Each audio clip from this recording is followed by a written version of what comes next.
Rendon Labrador binalaan si Carlos Yulo. Alamin ang buong detalye rito. Binalaan ng social media personality na si Rendon Labrador ang two-time Olympic gold medalist na si Carlos Yulo, tungkol sa kanyang personal na buhay na may kaugnayan sa kontrobersyang kinasasangkutan ni Carlos, at ng kanyang pamilya pati na rin ng girlfriend niyang content creator na si Chloe San Jose.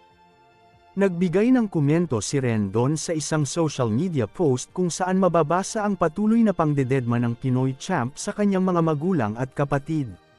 Mas pinipili pa rin daw ng binata ang kanyang jowa na naging sanhi ng sigalot sa pagitan ni Kaloy at ng kanyang mga magulang. Ayon kay Rendon, mas mabuting iwan na raw nito si Chloe para mas maging maayos na ang relasyon niya sa mga magulang at mga kapatid. Pinayuhan nito si Carlos na itama ang pagkakamali nito. Balewala daw ang medalya kapag wala ka namang pamilya. Inamin nito na iniwan din umano niya ang pamilya katulad ng nangyayari ngayon sa two-time gold medalist na si Carlos. Saad nito, naramdaman ko din yan bro, yung walang tao na gusto sumuporta sa'yo. Iniwan ko din ang pamilya ko katulad mo. Pero nagbagong buhay na ako ngayon at pilit kong itinama yung mga pagkakamali ko. Dagdag pa niya, tandaan mo to bro, balewala ang mga medalya mo kung wala ka namang pamilya. Itapon mo na lang yan kasi hindi bagay sa ugali mo.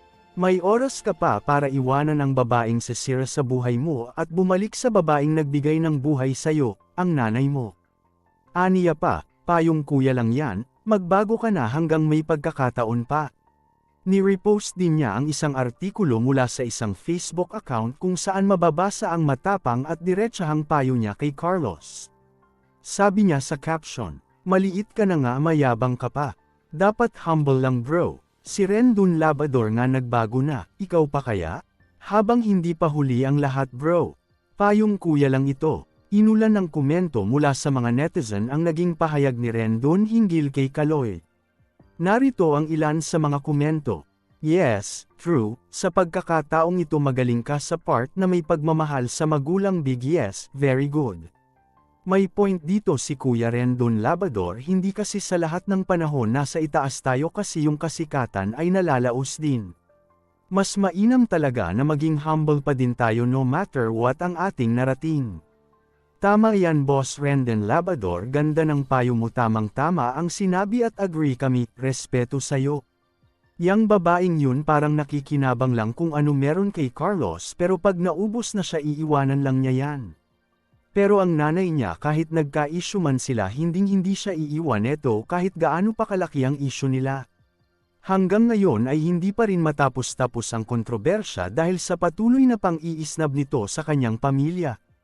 Kaya't ganoon na lamang ang mga natatanggap nitong batikos mula sa mga artista at social media personalities kagaya na lamang nina Chavit Singson, Manny Pacquiao, Ay de las Alas at Elizabeth Oropesa, pati na ang mga netizen. Ano ang masasabi nyo sa usapin na ito? Ibahagi lang ang inyong opinyon sa ibaba. At kung bago ka pa lang sa aking channel, mag-subscribe ka na para sa susunod pa nating mga bagong upload.